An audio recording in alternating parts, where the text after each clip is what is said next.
c'est l'expression en Christ qui change, qui nous guérit du légalisme.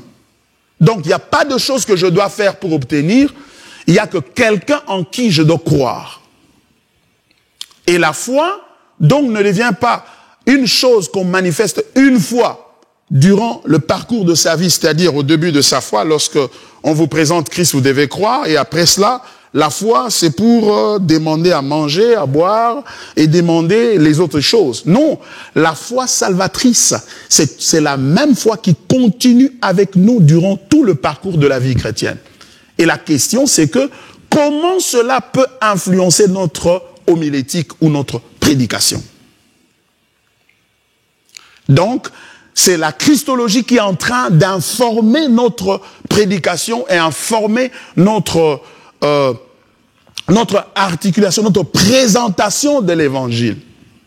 Donc, ça nous guérit du légalisme et ça nous guérit aussi de ce qu'on appelle l'antinomisme.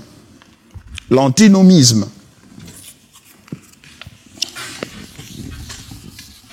Et ici, je ne fais qu'introduire ces choses-là. Je vais en parler en profondeur tout le long de cours pour que nous puissions les comprendre mieux. Donc, j'ai parlé d'abord du légalisme. La cure contre le légalisme, c'est l'évangile. C'est-à-dire une articulation de la personne et de l'œuvre de Christ conforme aux Écritures. Tel que je viens de le faire tout à l'heure. Je présentais qui est Christ et quel est le salut chrétien par rapport à Christ. J'ai montré que le salut n'est pas un bénéfice ou un lot de bénéfices que Dieu vous donne après avoir rencontré Jésus. Non. Ces bénéfices, certes, existent, mais ils sont logés dans la personne de Christ et donc inséparables de lui. De telle sorte que ce qu'il nous faut, c'est Christ. Parce que si le salut, si Christ est différent du salut, c'est-à-dire que le salut est un bénéfice, ce qui va se passer, c'est quoi? C'est que dans notre prédication, nous prêcherons toujours les principes ou les bénéfices, les conditions pour avoir, nous prêcherons toujours les conditions pour avoir ces bénéfices. Cet principe pour avoir ceci. C'est-à-dire, il y a des choses que je dois faire, il y a une performance que je dois démontrer pour obtenir un tel type de bénéfice. Délivrance, prospérité, succès,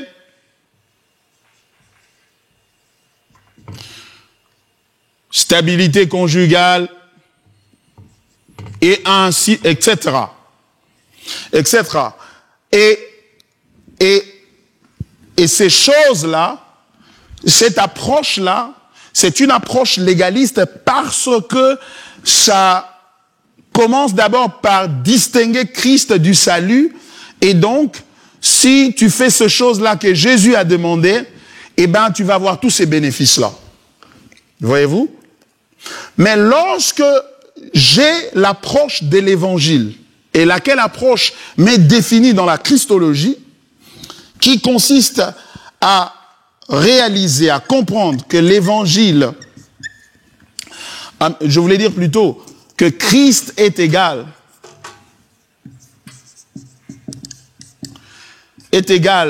le salut, c'est-à-dire le salut avec tous ces bénéfices tels qu'ils sont là, donc la délivrance notamment, la prospérité, le succès, la stabilité, la rédemption, le pardon de péché et ainsi de suite. Lorsque je pars de l'affirmation de l'évangile que Jésus-Christ est égal au salut, alors dans ma prédication, je ne vais pas prêcher les principes pour avoir ces choses-là, je vais prêcher Christ. Parce que plus je prêche Christ, plus j'obtiens le salut, les choses qui sont en lui. Le plus je prêche Christ, plus je m'enfonce, je m'enracine en lui, et donc je m'enracine dans les bénéfices qu'il m'a acquis au travers de son œuvre qu'il a accomplie à la croix. Voyez-vous? Et donc, du coup, ma prédication ou mon homilétique devient christocentrique. Je m'excuse, mon tableau est en train de faire un peu de bruit là. Donc, mon homilétique devient christocentrique. Donc, être christocentrique ne veut pas dire citer le nom de Christ dans le sermon d'un bout à l'autre. Non, ça veut dire plus que ça. Car Jésus a dit, ce n'est pas ceux qui disent Seigneur, Seigneur qui entreront, tous ceux qui disent Seigneur, Seigneur qui entreront dans le royaume. Mais ceux qui vont à la volonté de mon Père. Donc, et la volonté du Père est claire, que Christ est le salut. D'ailleurs, si vous voyez le nom de Jésus, le nom de Jésus vient de la même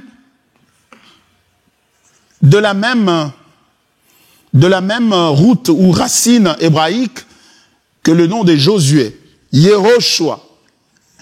Donc Jésus, c'est la même route avec le nom Josué. Or, Yehoshua veut dire Yahweh sauve. Yahweh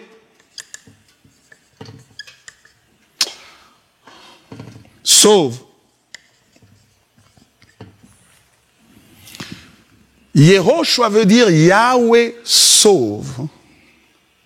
Ça veut pas dire que Yahweh a le salut. Non, ça veut dire que Yahweh est le salut de telle sorte que lorsque tu le rencontres, tu es sauvé. Et l'ange a dit à Marie, vous l'appellerez du nom de Jésus, car il sauvera son peuple de son péché. Jésus est sauveur. Jésus n'est pas un potentiel sauveur. C'est pas quelqu'un qui détient le salut. Lorsque vous venez à lui, si vous remplissez un certain nombre de conditions, il va vous donner le salut. Non. Jésus est le salut. Lorsque tu l'as rencontré, tu as rencontré le salut. C'est pourquoi lorsqu'il te sauve une fois pour toutes. Nous allons revenir sur ce concept-là un peu plus loin, mais il était qu'il suffise à ce point que je dise, de montrer plutôt que la conception de la personne, de l'identité de Christ est très importante. Parce que lorsque nous disons que Jésus-Christ a le salut, lorsque nous disons Jésus est égal le salut, nous disons donc le salut est exclusivement Jésus. Christ est exclusivement le salut. Si lui est égal le salut, ça veut donc dire qu'il n'y a personne d'autre qui peut se prévaloir détenir le salut, sinon lui. Mais par contre, lorsque nous disons qu'il est différent du salut, c'est-à-dire qu'il détient le salut comme une entité séparée de lui, quelqu'un d'autre aussi peut détenir ces bénéfices-là. C'est pourquoi les autres religions se permettent de faire fi de Jésus, c'est-à-dire d'ignorer Jésus, parce qu'ils ne croient pas qu'il est le salut. Et pourtant, Jésus lui-même a dit, « Je suis le chemin, la vérité et la vie », c'est-à-dire le salut. Nul ne peut aller au Père que par moi. C'est une déclaration exclusive. Il est en train de dire, il détient l'exclusivité ou le monopole du salut. Et de ce fait, il est lui-même le salut. Jésus est le sauveur. Jésus sauve. Il sauve parce qu'il distribue le salut. Non, il sauve parce qu'il est le salut. Et ça, c'est une nuance de taille que nous devons absolument intérioriser. Si nous voulons, alors qu'il en résulte que dans notre prédication, le légalisme puisse disparaître. Ça, c'était la première chose. La deuxième chose, ce que je voudrais révéler ici, c'est l'antinomisme. L'antinomisme. L'antinomisme. Comme vous le remarquez, c'est un mot composé. C'est-à-dire un mot, une construction faite de deux mots. Il y a l'anti, du grec qui veut dire contre, et nomisme ici qui vient du grec nomos, qui veut dire la loi. En d'autres termes, l'antinomisme c'est l'anti-loi. En fait, littéralement, c'est anti-loi. Mais de façon assez articulée, nous pouvons donc dire que l'antinomisme, c'est la tendance qui conduit à certaines personnes à dire que maintenant qu'ils ont cru en Jésus-Christ, la loi n'a plus de place dans leur vie. Ça veut dire qu'ils ne se sentent pas obligés d'obéir à la loi. Parce que, disent-ils, ou disent-elles ces personnes, que comme Christ est mort pour nos péchés passés, présents et futurs, donc tous nos péchés sont pardonnés, même si nous commettions le péché aujourd'hui, ça ne sert à rien parce que ça a déjà été anticipativement pardonné par Christ. Et donc, ce péché devient donc sans objet, donc je peux le commettre, tout comme je ne peux pas le commettre, ça ne bouge rien, ça ne change rien. C'est que ces personnes-là, et ça c'est une hérésie et quelque chose de dangereux, parce que nous voyons, lorsque nous lisons la Bible attentivement, nous nous rendons compte que la Bible n'enseigne pas cela. Pourquoi? Parce que le but de la vie chrétienne, c'est de devenir comme Christ. L'apôtre Paul dit, j'ai été crucifié avec Christ, et si je vis, ce n'est plus moi qui vis, c'est Christ qui vit en moi. C'est-à-dire, le en-christisme dont nous avons parlé ici, est une négation de la vie, c'est une négation de l'antinomisme. C'est-à-dire, c'est impossible de dire que je suis en Christ. C'est-à-dire, ce n'est plus moi qui vis, mais c'est Christ qui vit en moi. Et en même temps, vivre de la manière contraire que Christ a vécu. C'est-à-dire en désobéissant à la loi. C'est comme si Christ pouvait dire, bon, moi je suis Christ, je commets jamais le péché, donc si je commets le péché, donc ce n'est pas le péché, c'est autre chose. Ce serait une aberration. Et il y a plusieurs textes bibliques, le temps me manquerait d'y aller maintenant parce que ce n'est pas l'objet de notre principal de notre discours aujourd'hui. Donc nous allons y revenir dans les leçons prochaines pour démontrer qu'en fait le légalisme, l'antinomisme, c'est une hérésie, c'est une distorsion de la compréhension de la loi des dieux. Mais ce que nous affirmons, c'est que le chrétien, lorsque quelqu'un est en Christ, dit l'apôtre Paul, il est une nouvelle créature. Les choses anciennes sont passées et voici toutes choses sont devenues nouvelles. Et ce que nous affirmons, c'est que cette nouveauté de vie-là doit se traduire par l'obéissance au commandement de Dieu. En d'autres termes, j'obéis au commandement, non pas seulement parce que le commandement m'a interdit de faire ce qui est mal, mais j'obéis au commandement parce que c'est ça ma nouvelle vie.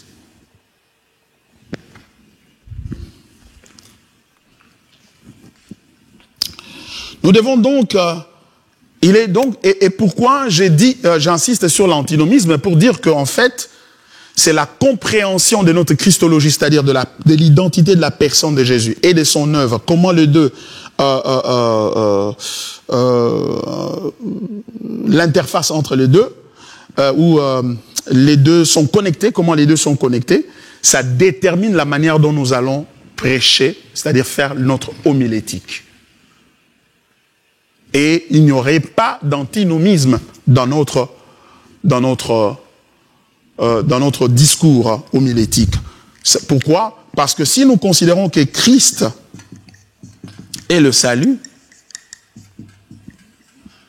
lorsque nous sommes sauvés, dans notre articulation homilétique, dans notre prédication, dans notre enseignement de la parole de Dieu, nous ne pouvons pas encourager les gens à l'antinomisme. Mais lorsque nous croyons que Christ est différent du salut. Différent du salut, et donc le salut c'est quelque chose qu'il possède. C'est quelque chose qu'il possède. Alors, puisqu'il nous l'a déjà donné, alors, même si nous nous désobéissons, nous avons déjà eu la chose que nous cherchons. En d'autres termes, ce que nous désirions, ce n'était vraiment pas Christ. Nous désirions le salut. Nous désirions le salut. Alors, comme nous l'avons déjà eu, alors ça ne sert à rien d'obéir encore à Dieu, parce que nous obéissions pour obtenir le salut. En d'autres termes, l'antinomisme et le légalisme, ce sont les deux faces d'une seule même pierre de monnaie, d'une même pièce de monnaie, voulais-je dire. C'est-à-dire que j'obéissais à Dieu pour avoir le salut, donc j'étais légaliste. Maintenant que le salut m'est octroyé en Christ, je ne trouve plus le besoin d'obéir à Dieu, je deviens antinomiste. Je deviens contre la loi et contre le Seigneur. Donc, c'est comme Sinclair Ferguson, il a écrit un très bon livre sur The Whole Christ. Sur notre website, vous allez trouver cette référence-là, à ce livre-là, écrit par Sinclair Ferguson. Et il a fait une très belle démonstration dans ce livre-là sur le légalisme et l'antinomisme. Et il m'a beaucoup impressionné dans son articulation, il m'a beaucoup enrichi. Et montrant en fait que le légalisme et l'antinomisme viennent du même sein. Ce sont des jumeaux. Ce sont des jumeaux qui viennent d'un même sein, qui est en fait la haine contre la loi de Dieu. C'est-à-dire qui procède d'une perception, d'une compréhension de Dieu, d'une vision de Dieu. Ah, mais c'est quelqu'un qui est dur, c'est quelqu'un qui est exigeant, c'est quelqu'un qui demande trop aux gens, il faut obéir beaucoup de lois pour obtenir quoi que ce soit. Ben, nous allons obéir quand même. Donc on obéit non pas par amour, on obéit par préoccupation de se sauver soi-même. Parce que s'il n'y avait pas une question, s'il n'y avait pas de punition liée au fait de la désobéissance, on n'aurait pas obéi. Donc on n'a pas obéi par amour pour Dieu, on a obéi par crainte de faire face au jugement et donc aux conséquences négatives de notre désobéissance. Et ça, c'est l'anthropocentrisme encore à son comble. Donc, et là, ce sont des choses qui influencent notre christologie. C'est pour cela que ça devient important de voir, d'analyser, comment dirais-je, de focaliser notre attention sur les relations, l'intersection entre la christologie et l'homilétique. C'est-à-dire, donc nous avons dit, d'où l'homilétique chrétienne comporte une forme et une substance particulière qui découlent de sa théologie.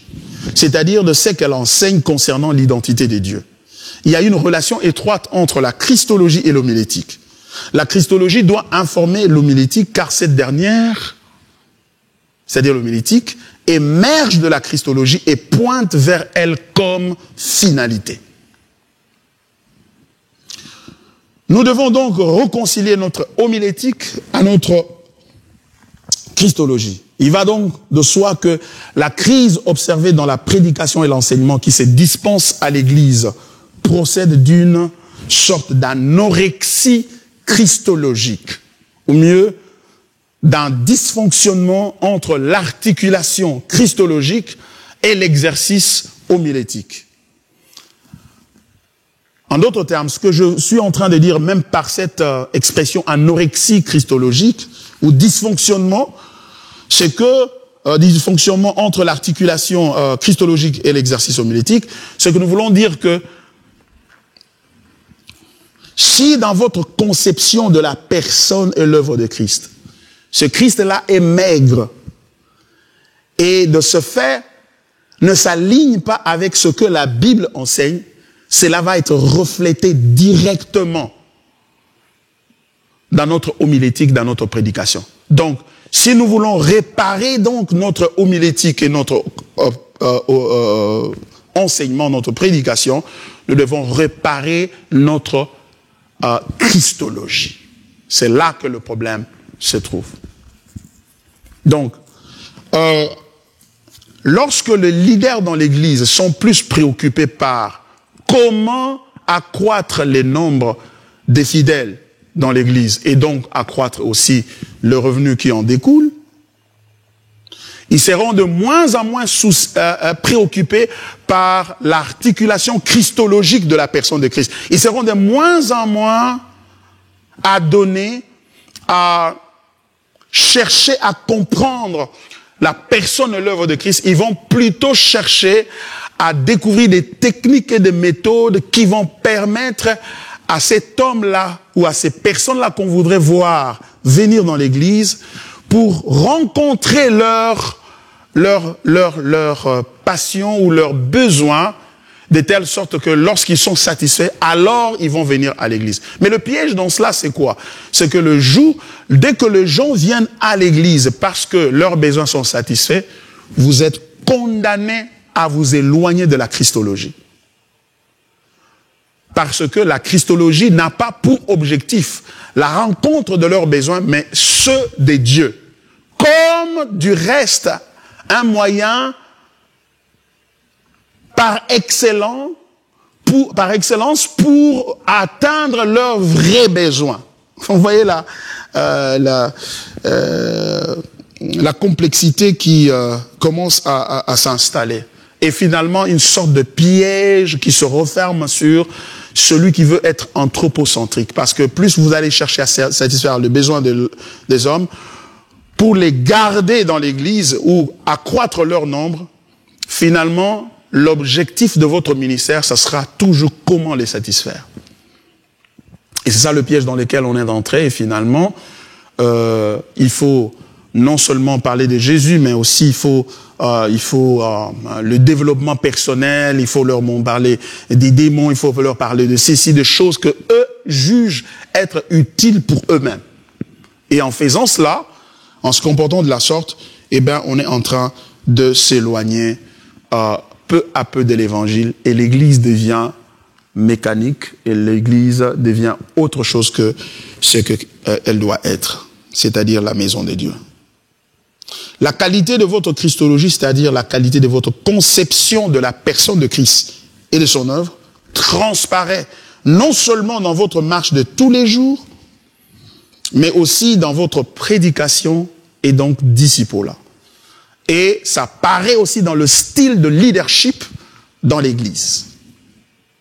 Et ce style-là va conduire à ce qu'on appelle la privatisation de l'Église. Parce qu'on va sentir que le poids de l'Église repose sur vos épaules et que l'Église devient maintenant un moyen pour mesurer votre valeur, votre grandeur, votre habileté, votre performance. Et ça devient un piège pour votre âme et la destruction de votre ministère et l'appel de Dieu. Beaucoup de gens ont été appelés par Dieu et on a aussi vu beaucoup qui se sont égarés parce qu'ils ont négligé la christologie et donc la personne de Christ. C'est pourquoi Jésus a posé la question clairement aux disciples. Qui dites-vous finalement que je suis? Et vous-même, qui dites-vous que je suis? Parce que la réponse à cette question-là conditionne l'exercice du ministère. Et donc, la capacité de jouir et de se réjouir même dans le ministère. Le ministère, normalement, devra être perçu. Je vais effacer là.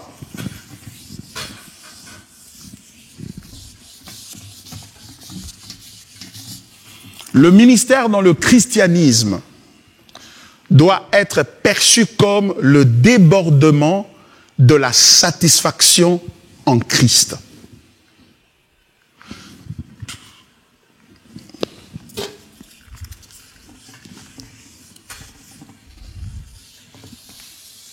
Je disais donc que le ministère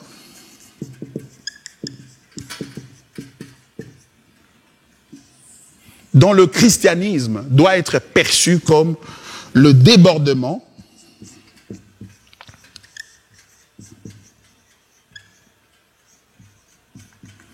de la satisfaction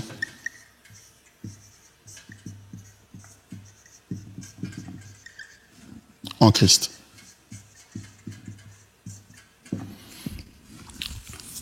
Par contre, le ministère qui est anthropocentrique, ministère anthropocentrique,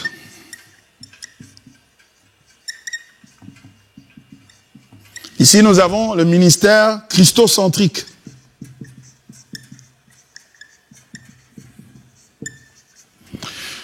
Le ministère christocentrique est le débordement de la satisfaction en Christ.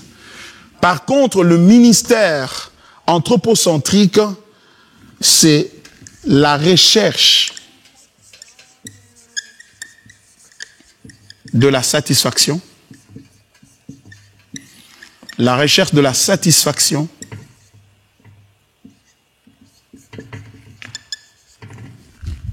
dans la performance du ministère. Dans la performance.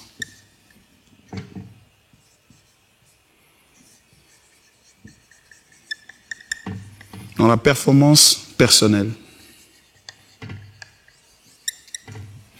Qu'est-ce que je vais dire par là? Ce que je vais dire par là, c'est que dans le ministère selon un modèle christocentrique, c'est le fait que je suis satisfait en la personne de Jésus-Christ. Je suis tellement satisfait que cette satisfaction-là déborde en ce qu'elle me pousse à me tourner vers les autres pour partager Christ avec eux. Ça veut dire que, en réalité, je suis tellement débordé de satisfaction, je trouve que cette satisfaction finalement va m'étrangler et j'en ai de trop. Je vais vers les autres pour partager avec eux la satisfaction. Ce qui veut dire que, dans ce contexte, leur réponse ne détermine pas ma joie. À la limite, leur réponse peut m'attrister au sujet du fait qu'ils ont rejeté quelque chose qui leur aurait satisfait autant qu'il m'a satisfait. Mais le ministère, selon une approche anthropocentrique, c'est que il utilise Jésus-Christ comme un moyen pour aller servir de telle sorte que la réaction des autres va déterminer si oui ou non je vais être satisfait. C'est pourquoi il y a la course vers l'accumulation des avoirs et l'accumulation ou l'extension du ministère. Pourquoi? Parce que plus grand sera ton ministère, plus important tu seras. Plus influent tu seras dans le monde et plus valeureux tu te sentiras. Plus satisfait tu te sentiras. Pourquoi? Parce que les choses vont t'apprécier et vont dire que tu es grand et que tu es ceci, que tu es cela.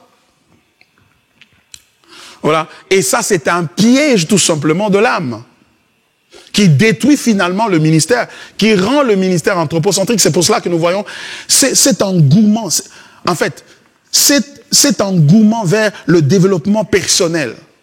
Ce n'est pas mauvais d'être développé, de faire du développement personnel, c'est pas mauvais. Mais lorsque le développement personnel est motivé par une perception selon laquelle, en se développant, je vais accroître mon image ou accroître ma personne et qui va en résulter une certaine satisfaction du fait que les gens auront une certaine perception de moi, ça devient du poison. C'est pourquoi les gens s'ennuient de plus en plus avec la christologie. La christologie les ennuie parce que ça ne leur permet pas d'atteindre cet objectif qu'ils ont de satisfaction dans le ministère. C'est-à-dire que c'est le ministère qui va les satisfaire.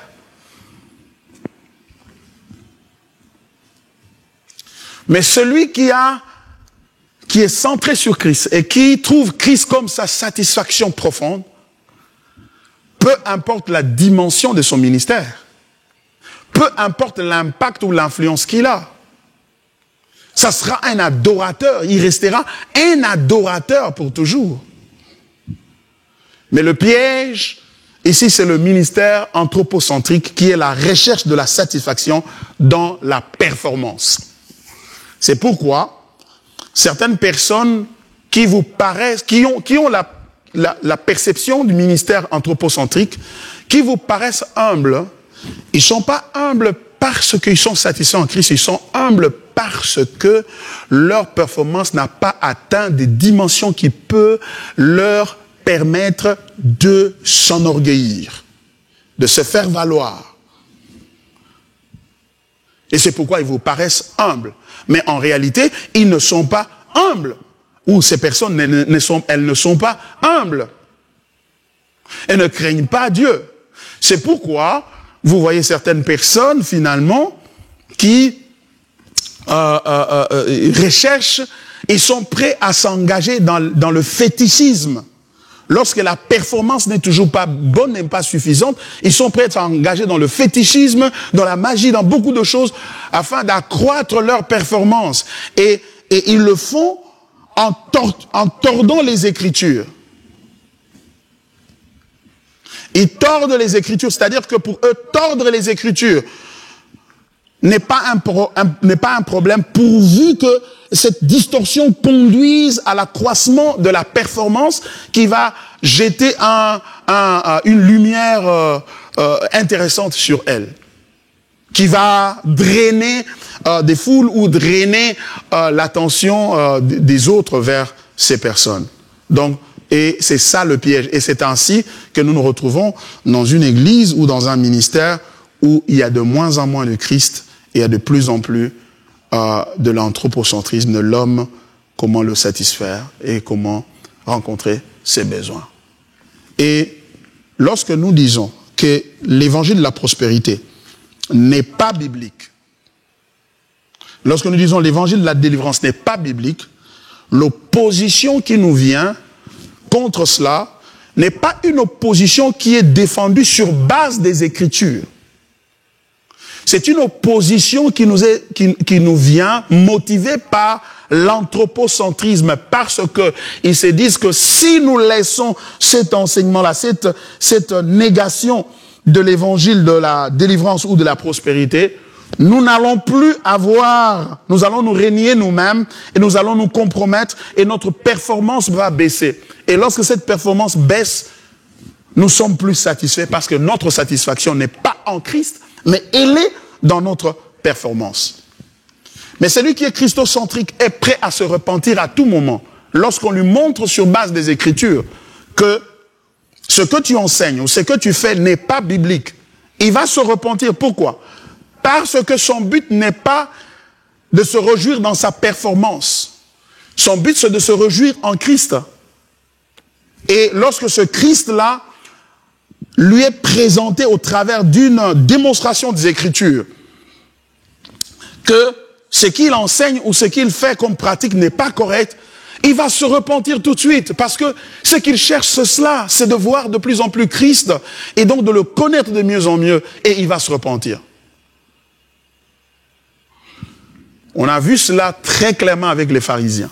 Les pharisiens, le Christ, le Fils de Dieu vivant, qui était anthropocentrique, plutôt christocentrique, Jésus-Christ qui est christocentrique, c'est-à-dire qui est égocentrique.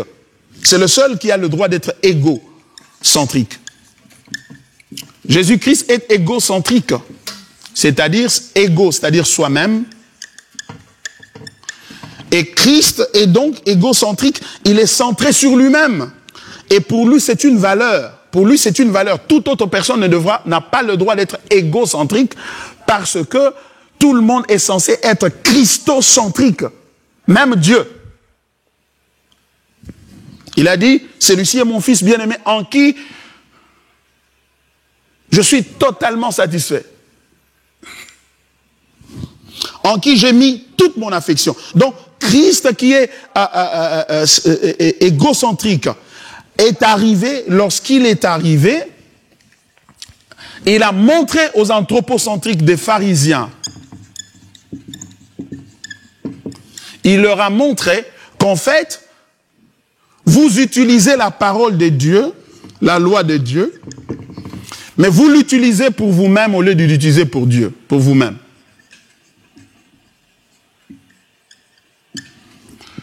Voyez-vous? Et au lieu de se repentir et de venir à Jésus, ils ont refusé de se repentir. Pourquoi? Parce que leur performance déterminait leur valeur dans la société. Et alors, et cette performance-là déterminait leur satisfaction. Ils ont réalisé, mais si je reconnais que j'ai mal agi, si nous reconnaissons que ce que nous enseignons est faux et n'est pas correct, les gens vont nous traiter de faux, alors tout le monde va aller vers Jésus et nous n'aurons plus rien.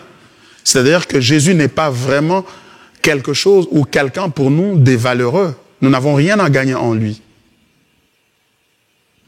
Vous voyez, la crise de l'Église, c'est une crise christologique et elle est vraiment dangereuse. Alors, pour aujourd'hui, je vais essayer de m'arrêter là. Et nous allons continuer dans notre session prochaine. Et je voudrais croire que cette introduction vous a permis de voir quelque chose de très important. C'est que l'interaction encore entre la christologie et l'homilétique. Et cela nous prépare, bien entendu, à aborder la question de la christologie. Parce que j'ai comme l'impression que je vous sens vous poser la question, mais finalement, alors, c'est quoi la christologie? C'est ce que nous allons commencer à faire la fois prochaine. Donc, en guise de conclusion, si je dois dire quelque chose, quelques mots pour terminer, je vais dire ce qui suit. Si la christologie a pour objet l'étude de la personne et l'œuvre de Christ, et l'homilétique a pour objet de préparer et de délivrer un sermon, lequel sermon doit être christocentrique, donc il va donc de soi que prêcher, en réalité, c'est parler de Christ. Prêcher, c'est parler de Christ. D'une part, le salut en dépend. Le but de la prédication,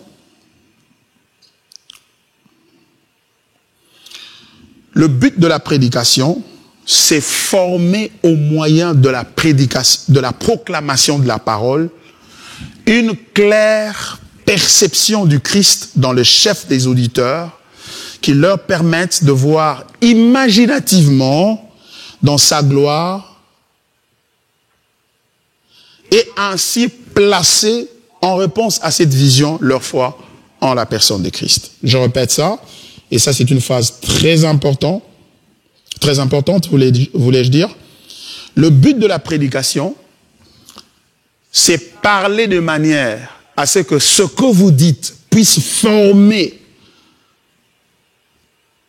une claire perception du Christ dans le chef de vos auditeurs, dans la pensée de vos auditeurs, et cette perception-là puisse leur permettre de voir imaginativement, c'est-à-dire dans leur imagination, Christ dans sa gloire, et en réponse à cette vision ou cette perception de la gloire de Christ, qui est le résultat de votre proclamation, ils puissent placer leur foi en lui.